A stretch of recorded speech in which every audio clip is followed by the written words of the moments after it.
The scream that tore through the frozen mountain air lasted only a second before it was swallowed by the howling wind. But it was enough to make Quinn Fairmont stop dead in his tracks and reach for the rifle slung across his broad back.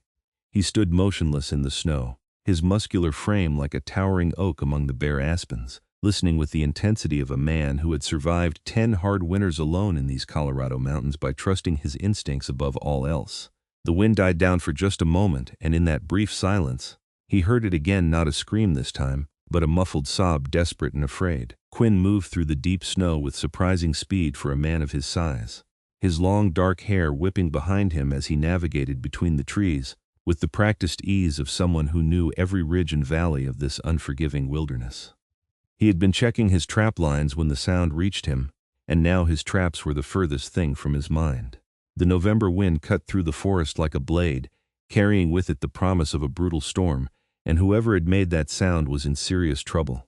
As he crested a small rise, he spotted the old abandoned trapper's cabin he had passed 100 times before, its roof partially caved in, and its windows long since shattered. The woodpile beside it had been there for years, slowly rotting under layers of snow and ice, and he would have kept walking if he had not seen the flash of fabric dark blue, completely out of place against the white landscape. Quinn approached cautiously, his breath forming clouds in the frigid air, his powerful hands gripping his rifle even though his instincts told him this was no threat. As he rounded the woodpile, he found her. She was curled into the smallest ball possible, pressed against the frozen logs as if she could somehow disappear into them.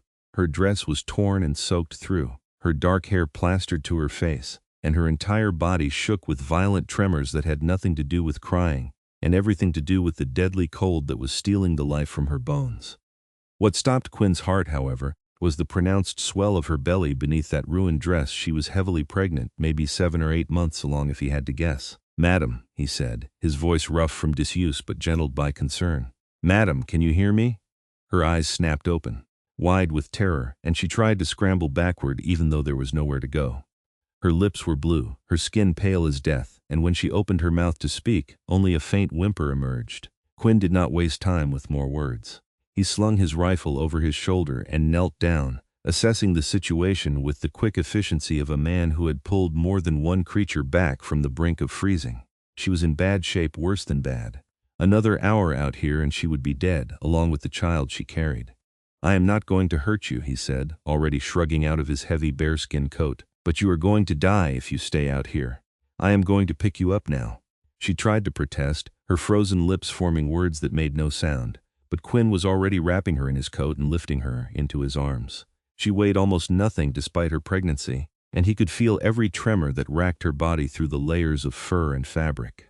She was so cold that he could feel it through his thick wool shirt, and he knew he had to move fast. His cabin was a mile away through rough terrain, but Quinn had carried heavier loads over longer distances. He cradled her against his chest, using his own body heat to warm her as he navigated back down the slope.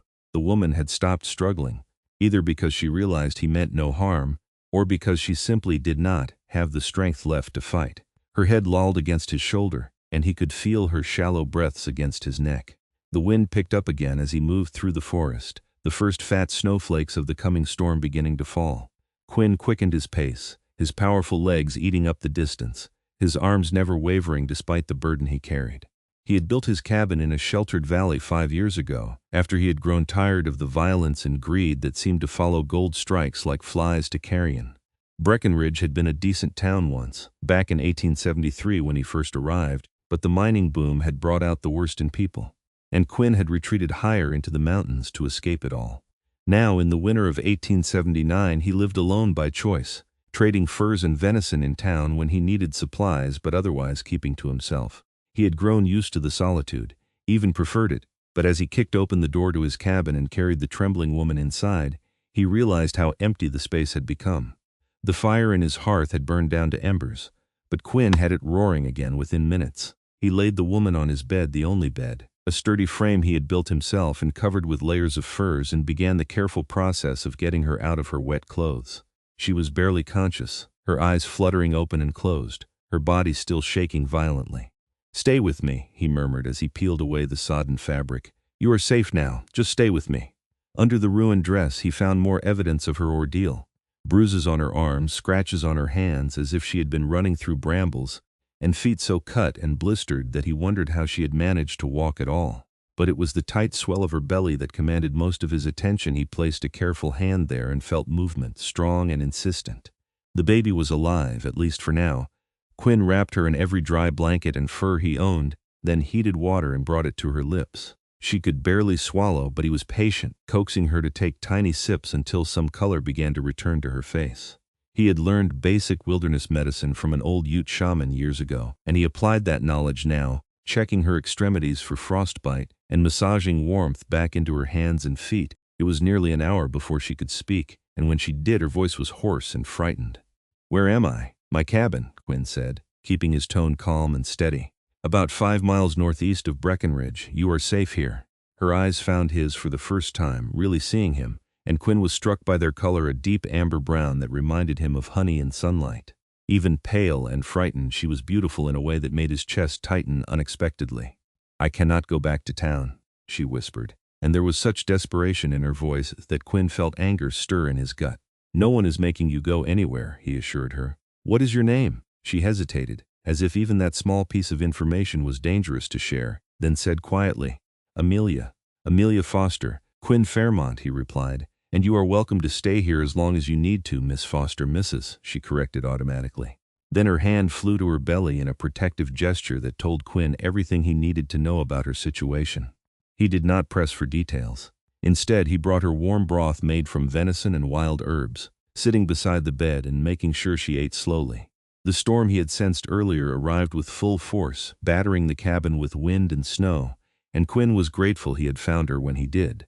She would never have survived the night outside. As the evening wore on and Amelia's trembling finally subsided, she began to relax slightly. Quinn moved about the cabin, preparing his own meager dinner and giving her space to process everything that had happened. He was not a man comfortable with many words, especially not with strangers, but he could feel her eyes following him as he moved, watching the way his muscular arms worked as he stoked the fire or the breadth of his shoulders as he reached for supplies on the high shelves. "Why were you out there?" he finally asked, unable to contain his curiosity any longer. Amelia's hands twisted in the blankets, her eyes dropping to her lap. "I was running," she said simply. "From what?" "From whom?" she corrected, her voice barely above a whisper. "My husband." Quinn's jaw tightened, but he kept his voice neutral. "Where is he now?" "Dead," Amelia said, and there was no grief in her tone, only a weary relief that made Quinn's heart ache for her. "At least I think he is dead. I did not stay to make sure." She told him the story then, slowly at first and then in a rush as if the words had been dammed up inside her for too long. Her husband, Robert Foster, had been a prospector who struck gold in a claim near Breckenridge 2 years ago. Amelia had married him thinking he was a decent man, only to discover too late that wealth had revealed his true nature, controlling, violent, and increasingly paranoid that everyone wanted to steal his fortune. When she became pregnant 6 months into their marriage, she had hoped it would change him, but instead it made everything worse. He became convinced the child was not his, despite the impossibility of that accusation, and his rages grew more frequent and more dangerous. 2 days ago, he had attacked her in a drunken fury, and in defending herself, she had struck him with a fireplace poker. He had fallen and hit his head on the stone hearth, and there had been so much blood. Amelia had not waited to see if he would get up. She had grabbed what little she could carry and fled into the mountains, knowing only that she had to get as far from that house as possible. She had been stumbling through the wilderness for 2 days, lost and freezing, when her strength finally gave out behind that woodpile. "I thought I was going to die there," she finished, tears streaming down her face. "I thought my baby was going to die, and no one would ever know what happened to us." Quinn moved to sit beside her on the bed, his large hand covering both of hers. "You are not going to die," he said firmly. "Neither is your baby, I will make sure of that." She looked up at him with those amber eyes, and Quinn saw something shift in their depths, a fragile, tentative hope that he vowed then and there he would do everything in his power to nurture. The days that followed fell into a careful rhythm. Quinn gave Amelia his bed and made himself a pallet near the fire despite her weak protests. He hunted and cooked, keeping her fed with fresh meat and what vegetables he had stored from his summer garden. He melted snow for water and kept the cabin warm, and slowly, Amelia began to heal. Her feet were the worst of her injuries, torn and infected from her desperate flight through the wilderness. Quinn cleaned them twice daily with warm water and herbs, wrapping them in clean cloth and refusing to let her put weight on them until they began to heal properly. Amelia bore the pain with a stoicism that impressed him, rarely complaining even when he knew it must hurt terribly. As her physical strength returned, Quinn found himself noticing other things about her. The way she hummed softly when she thought he was not listening. The graceful movements of her hands as she mended one of his old shirts without being asked. The way her whole face lit up when the baby moved vigorously beneath her dress. "Strong little thing," she said one afternoon, catching Quinn watching her. She guided his hand to her belly, and he felt a solid kick against his palm. The sensation was so foreign and so miraculous that for a moment he could not breathe. "Does it hurt?" he asked, his voice rougher than he intended. "Sometimes," she admitted with a small smile. "But mostly it just feels like proof that something good can come from all the bad." Quinn found himself spending more time in the cabin than he normally would, making excuses to delay his trap runs or his hunting expeditions. He told himself it was because Amelia needed looking after, that it would be irresponsible to leave her alone for long periods in her condition. But the truth was more complicated than that. He simply liked being near her. They talked while he worked on winter preparations and she sat bundled in furs by the fire. Quinn learned that Amelia had been raised in a small town in Kansas, the daughter of a schoolteacher who had died when she was 15. She had worked as a seamstress until Robert Foster came through town, with his pockets full of gold nuggets and grand promises. She had been 19 and foolish, she said, and desperate to escape the loneliness that had consumed her life after her father's death. "I am not that person anymore," she said quietly. "That girl who thought a man's wealth meant he was worth marrying. These past months have taught me that I am stronger than I ever knew." Quinn told her about his own past, something he rarely spoke of to anyone. He had been a soldier once, fighting in the war between the states when he was barely 17. He had seen things no man should see, done things that still haunted his dreams, and when the war ended, he had drifted west looking for a place where the past could not follow him. He had tried his hand at various trades: ranch hand, railroad worker, even a brief stint as a lawman before finally settling in these mountains, where the only fighting was against nature and the solitude was a balm to his scarred soul. "Do you ever get lonely?" Amelia asked one evening as they sat together by the fire. Quinn considered the question carefully. "I used to think loneliness was the price of peace," he said finally. "That if I wanted quiet, I had to accept being alone. But now I am not so sure." Their eyes met across the firelight, and something unspoken passed between them, an acknowledgement of the connection growing stronger with each passing day. A week after he found her, Quinn made the trek down to Breckenridge to gather news and supplies. He needed to know if anyone was looking for Amelia, if her husband had indeed died, or if he was hunting for his runaway wife. The town was buzzing with gossip when he arrived, and it did not take long to hear the story. Robert Foster had been found dead in his home 3 days ago, his skull fractured from a fall. The sheriff had investigated and ruled it a tragic accident. Foster was known for his drinking, and everyone assumed he had stumbled and hit his head during one of his binges. No one was looking for Amelia. In fact, most people assumed she had run off with a lover, taking advantage of her husband's death to escape with whatever valuables she could carry. Quinn bought supplies and left town without correcting anyone's assumptions. As far as he was concerned, Amelia's whereabouts were no one's business but her own. When he returned to the cabin and told her what he had learned, Amelia wept with relief. "I am free," she whispered, "truly free." But her freedom came with complications. She was a widow 7 months pregnant with nowhere to go and no resources to support herself. Quinn knew what he wanted to do. He wanted to tell her to stay, to make a life here in his cabin where he could keep her safe. But he also knew he had no right to ask that of her. She had just escaped one controlling man. She did not need another making decisions for her. "You can stay here through the winter," he said gruffly, stacking the supplies he had brought. "The mountain passes will be snowed in soon anyway, and traveling in your condition would be dangerous.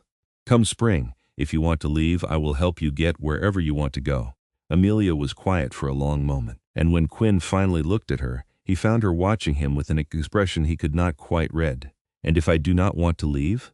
she asked softly. Quinn's heart hammered in his chest. "Then you do not have to." The weeks that followed were the happiest Quinn could remember in years. The winter settled in hard, burying the mountains in deep snow and keeping them confined to the cabin for days at a time, but instead of feeling trapped, Quinn felt strangely content.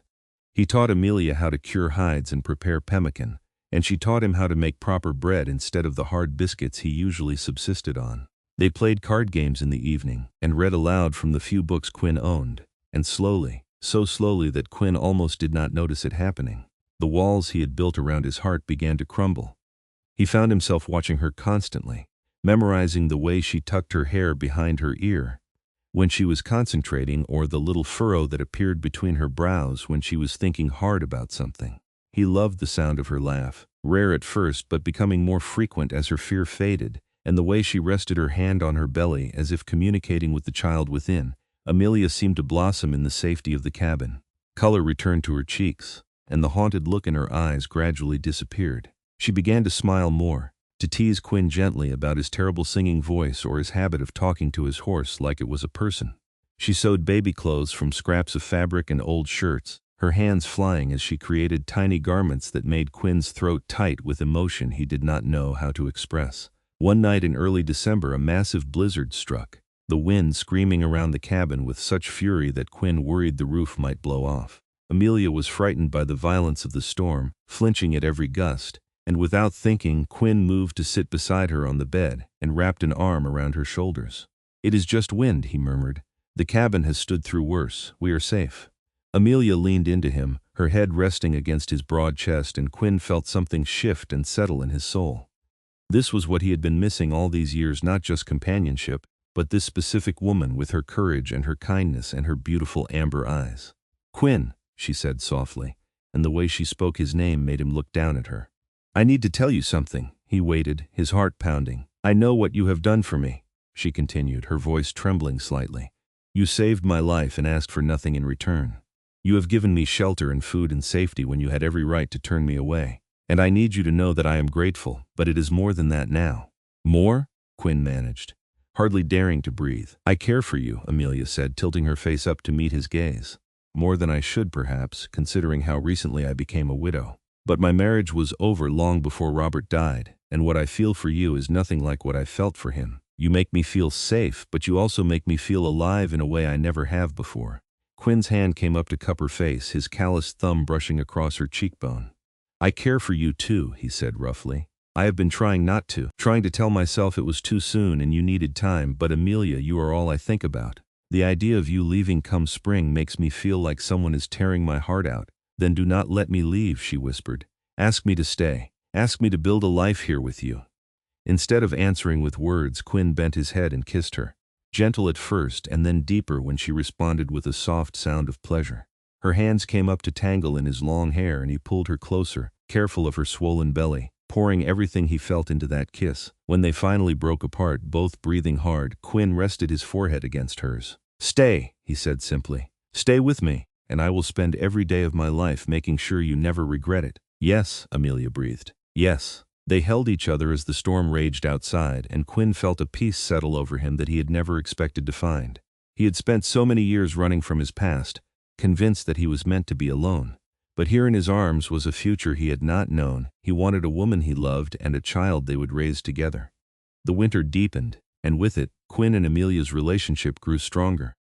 They were careful with each other at first, learning the boundaries and rhythms of this new thing between them. But gradually their touches became more confident, and their kisses more frequent.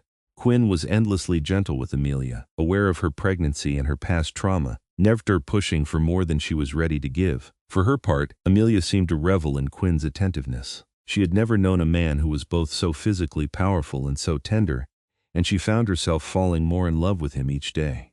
She loved the way he chopped wood with seemingly effortless strength, his muscles flexing under his shirt, and the way those same hands could be so gentle when helping her with her swollen feet or feeling the baby kick. "You are going to be a wonderful father," she told him one afternoon as she watched him carve a small wooden rattle for the baby. Quinn looked up, his dark eyes warm. "I hope so. I never thought I would have a family." "Neither did I," Amelia admitted. "Not a real one, anyway. Not one built on love instead of obligation or fear." Christmas approached, and Quinn made a special trip down the mountain to trade furs for supplies. He returned with sugar and dried fruit, real coffee instead of the chicory blend he usually drank, and a length of soft blue fabric that made Amelia gasp with delight. "Quinn, you should not have spent your money on this," she protested, even as she ran her hands over the material. "I wanted to," he said simply. "You deserve beautiful things." Amelia threw her arms around his neck and kissed him soundly, making Quinn laugh, a sound that was becoming more common and that Amelia treasured every time she heard it. They celebrated Christmas quietly in the cabin, exchanging small handmade gifts. Amelia had sewn Quinn a new shirt from one of his old ones, taking it apart and remaking it to fit his broad shoulders better. Quinn gave her the wooden rattle he had carved and a small box he had made from pine, its lid decorated with a delicate carving of aspen leaves. "For your treasures," he said gruffly, embarrassed by the intensity of her reaction. "It is perfect," Amelia said, tears streaming down her face. "Everything about this day is perfect." That night, as they lay together in Quinn's bed, their bed now, though they had not yet fully consummated their relationship, Amelia turned to him with a serious expression. "I want you to know that you do not have to wait," she said quietly. "I am healed, and I want to be yours in every way. I love you, Quinn Fairmont, and I am not afraid anymore." Quinn's breath caught. "Are you certain? I do not want to hurt you or the baby." "You would never hurt us," Amelia said with complete confidence. "I trust you with everything I am." Their lovemaking was slow and reverent, Quinn treating Amelia like the most precious thing in the world. He worshipped her with his hands and his mouth, careful of her changing body. And when they finally joined together, Amelia wept with the beauty of it, the sheer rightness of being with this man who had saved her life, and then taught her how to live again. Afterwards, as they lay tangled together in the furs, Quinn pressed kisses to her hair and her forehead and the curve of her shoulder. "I love you," he murmured against her skin. "I love you, and I love this child you carry. And I swear to you I will protect you both with my last breath." "I know," Amelia whispered, her hand finding his and lacing their fingers together. "I have never doubted that for a moment." January arrived with brutal cold, and Amelia's belly grew larger each day. She was in her 8th month now, moving with the careful waddle of a woman carrying significant weight, and Quinn found himself both excited and terrified about the approaching birth. He had helped deliver calves and foals, but a human baby was an entirely different matter. He began gathering supplies, boiling cloth for bandages, and making sure his knives were sharp and clean. He questioned Amelia extensively about what she remembered from attending births in her hometown, and together they prepared as best they could. The reality was that they were alone in the mountains in the dead of winter, and if anything went wrong during the birth, there would be no help coming. Quinn tried not to let his fear show, but Amelia saw through him easily.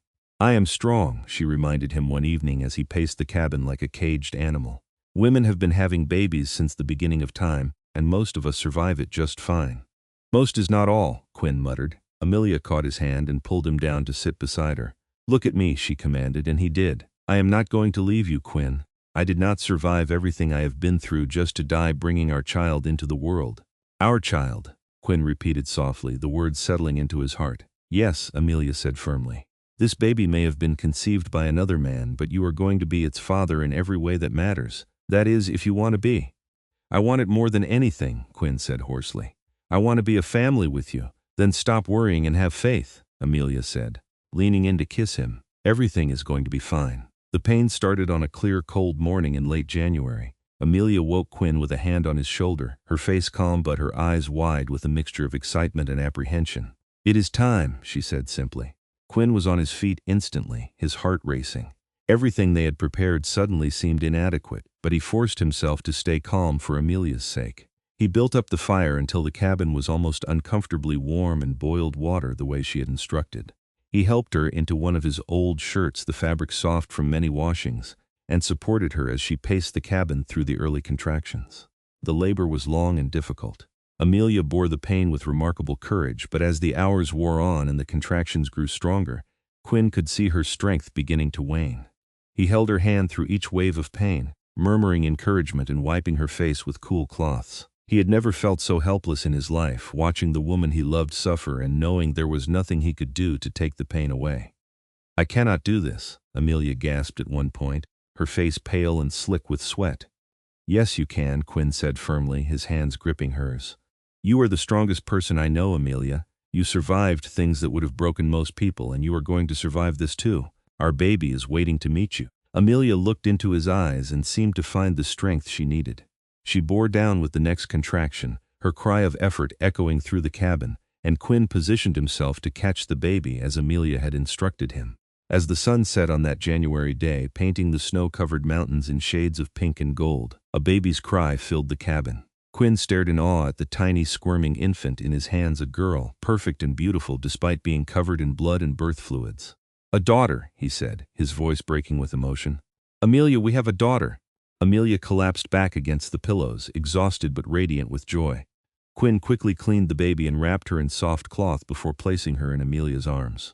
Mother and daughter regarded each other for a long moment, and then the baby latched onto Amelia's breast and began to nurse with surprising vigor. Quinn attended to Amelia, making sure the afterbirth was delivered properly and that her bleeding was not excessive. He cleaned her up and got her into a fresh nightgown, all the while marveling at the tiny life that Amelia cradled against her chest.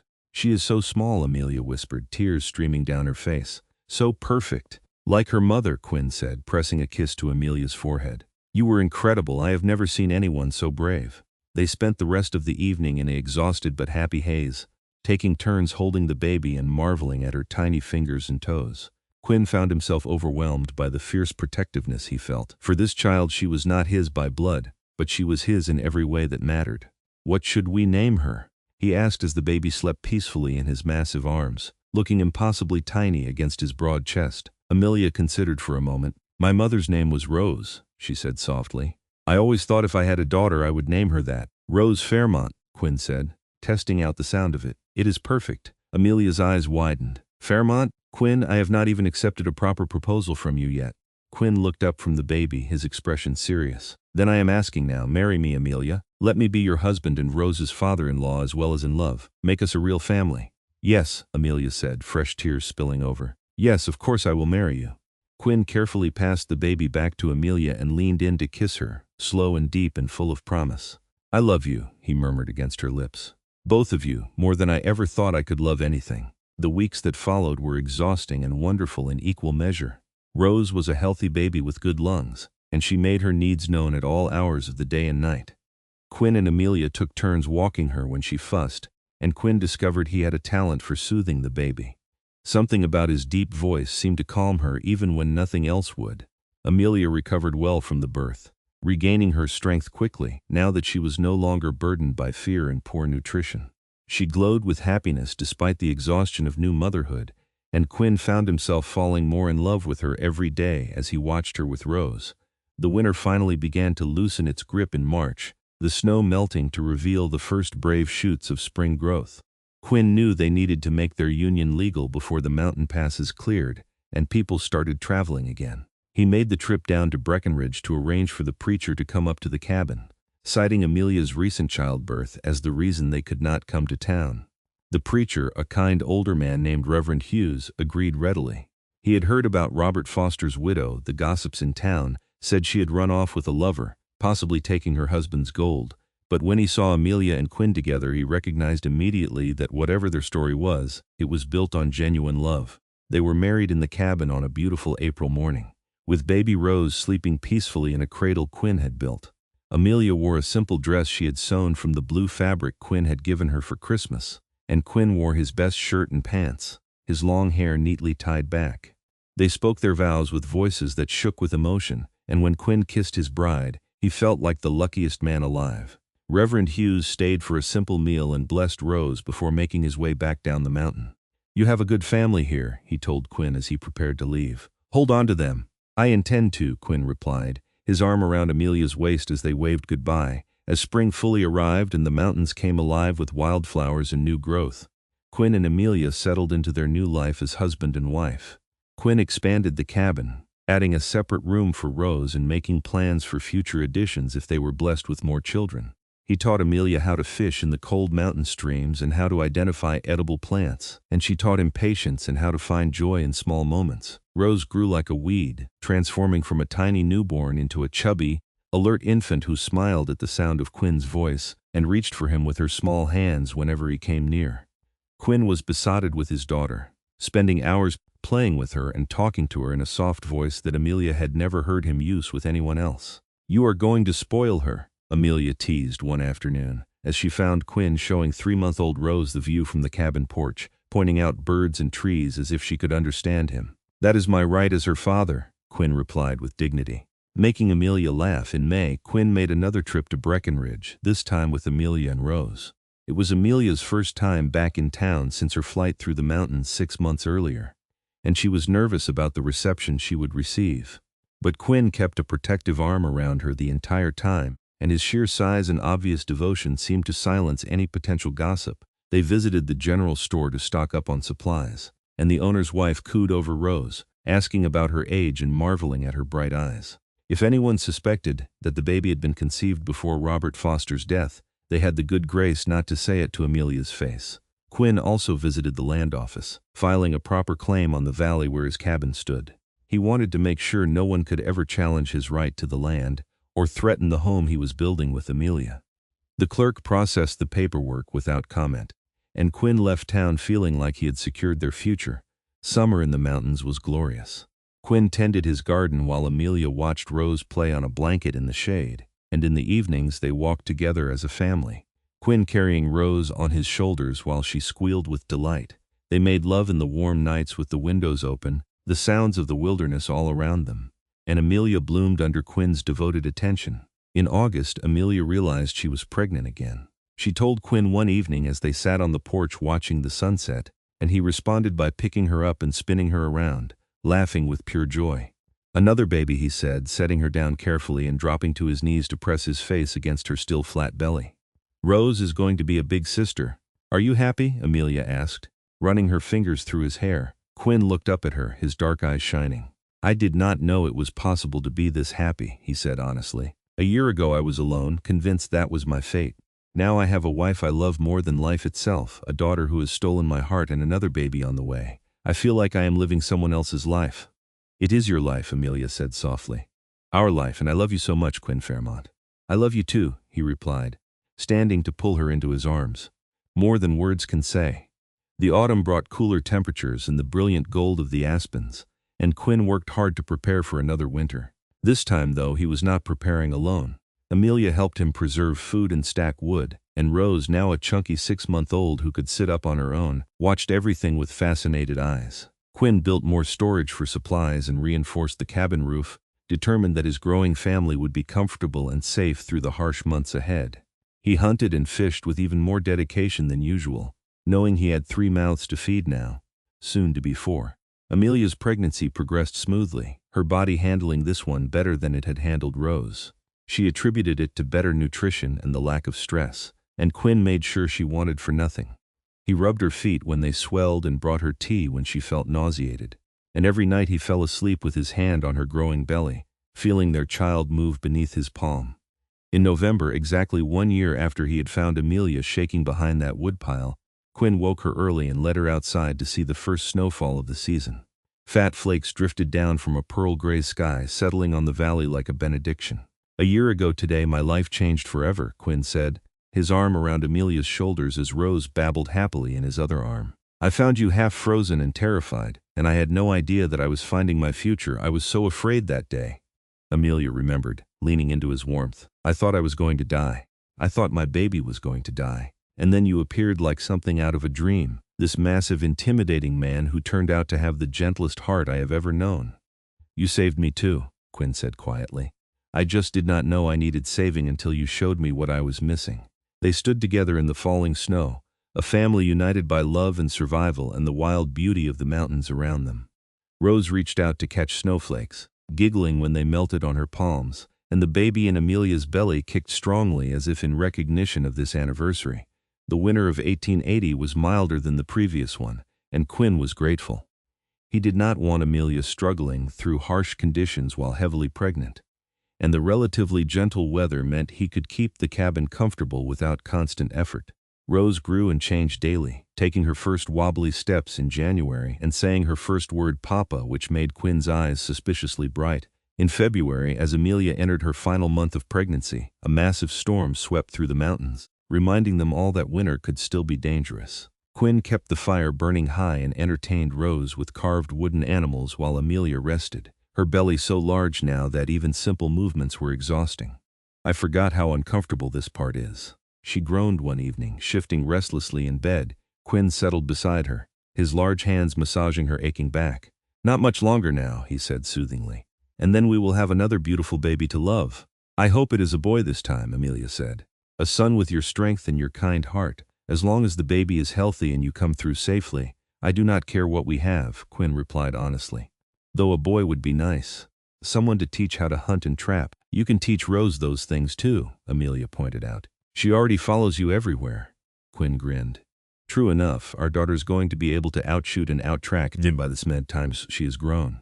The baby, a boy, just as Amelia had hoped, arrived on a clear morning in early March. The labor was shorter and easier than Rose's had been, and Quinn felt more confident in his role as midwife this time around. He caught his son with steady hands and cut the cord with a clean knife, then placed the squalling infant on Amelia's chest. "Perfect," Amelia breathed, examining their son's tiny features. "He looks just like you, Quinn."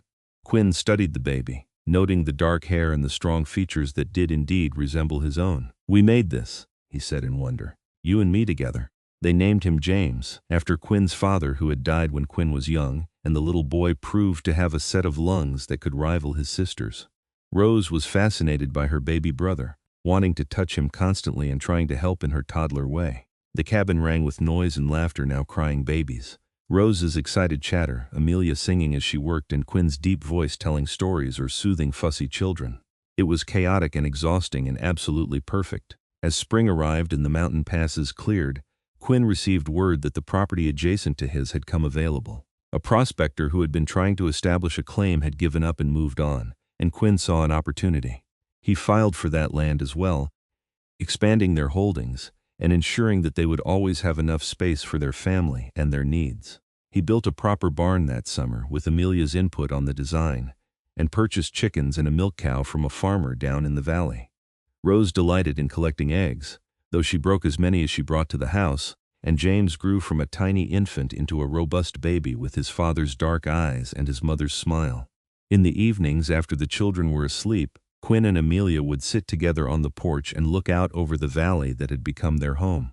Sometimes they talked about their plans for the future, expanding the garden, perhaps getting a few sheep, teaching the children to read and write. Other times they simply sat in comfortable silence, hands linked, grateful for the peace they had found together. "Do you ever regret it?" Amelia asked one night, "giving up your solitude for all this noise and chaos?" Quinn turned to her, his expression serious. "Not for one single second," he said. "Before you came, I existed, now I live. There is a difference." Amelia kissed him then, slow and deep and full of the love that had grown between them over these 2 years. "I love you," she whispered against his mouth. "Thank you for saving me."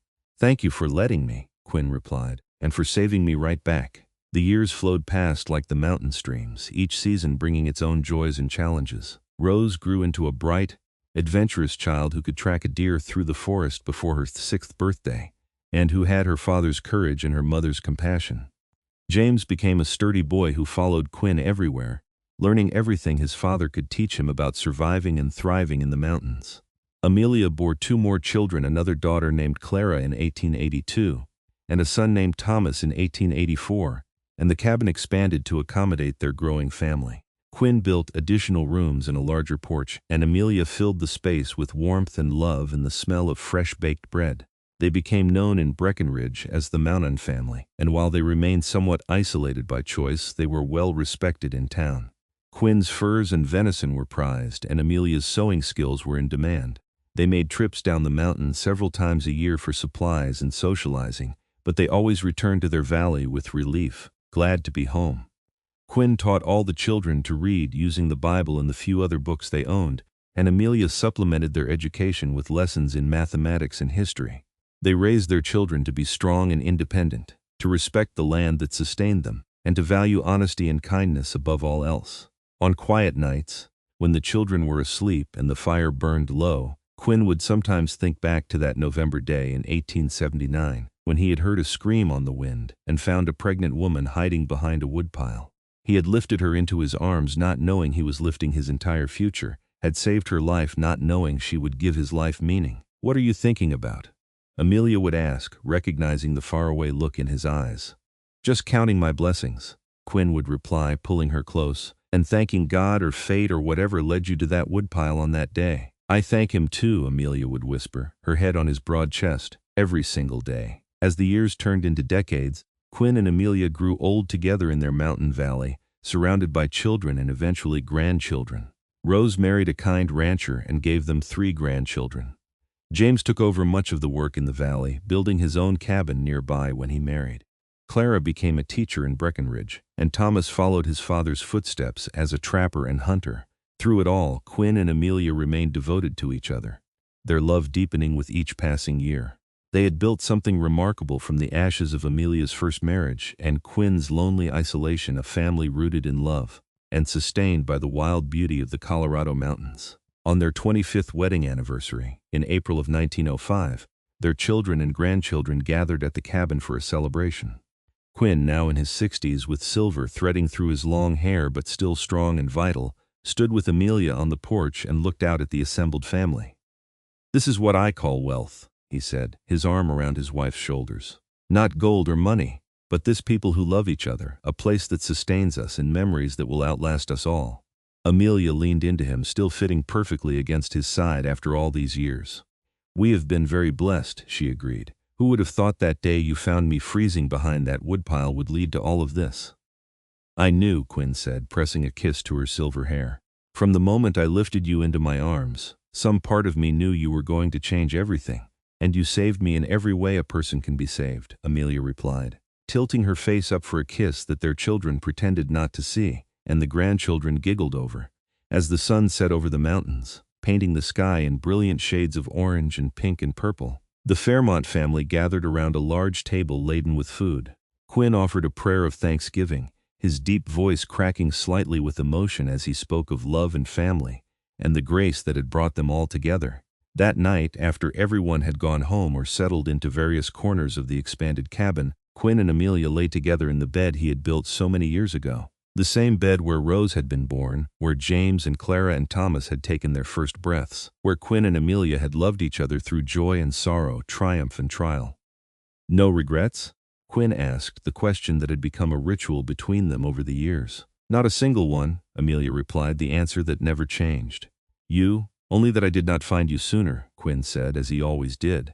"We found each other at exactly the right time," Amelia countered, settling into the circle of his arms. "Any sooner and we would not have been ready for what we could be together." Quinn could not argue with that logic. Everything they had endured, his war trauma and years of isolation, her disastrous first marriage and desperate flight through the mountains, had shaped them into the people who could build this life together. The suffering had meaning because it had led them here, to this moment, to this love that had sustained them for 25 years and would sustain them until their last breath. "I love you, Amelia Fairmont," Quinn said into the darkness. "From that first day to this one and every day until my last." "And I love you, Quinn Fairmont," Amelia replied, her hand finding his over her heart. "My mountain man, my savior, my home." They drifted off to sleep like that, wrapped in each other and in the knowledge that they had found something precious and rare, a love born from desperation and survival that had grown into something beautiful and unbreakable. Outside, the mountains stood eternal and unchanging, bearing witness to their happiness as they had borne witness to their struggles, and in the valley that Quinn and Amelia had made their own, peace reigned supreme. The story that had begun with a scream in the frozen wilderness and a desperate woman hiding behind a woodpile had become a love story for the ages, proving that sometimes the darkest moments can lead to the brightest futures, and that true love, when nurtured and cherished, can overcome any obstacle and create a legacy that endures for generations. Their grandchildren would grow up hearing the story of how Grandpa Quinn found Grandma Amelia in the snow and saved her life, and how she saved his right back by teaching him that a heart built for solitude could hold infinite love. They would learn from their example what it meant to be strong and gentle, brave and kind, independent and devoted all at once. And in the quiet moments, when Quinn and Amelia sat together on their porch watching the sun set over the mountains they had called home for so many years, they would remember that cold November day when fate brought them together, and they would be grateful for every moment, since every joy and every sorrow, every challenge overcome and every blessing received. This was their happily ever after, hard-won and deeply cherished, a testament to the power of love to transform even the most broken and frightened souls into something whole and beautiful and worth celebrating. And as the years continued to pass and their story became family legend, the truth at its heart remained constant and unchanging, that Quinn Fairmont had found Amelia Foster shaking behind a woodpile in the cold and had lifted her into his arms, and in doing so had lifted them both into a love that would endure beyond measure, beyond time, beyond anything either of them had ever dared to dream possible.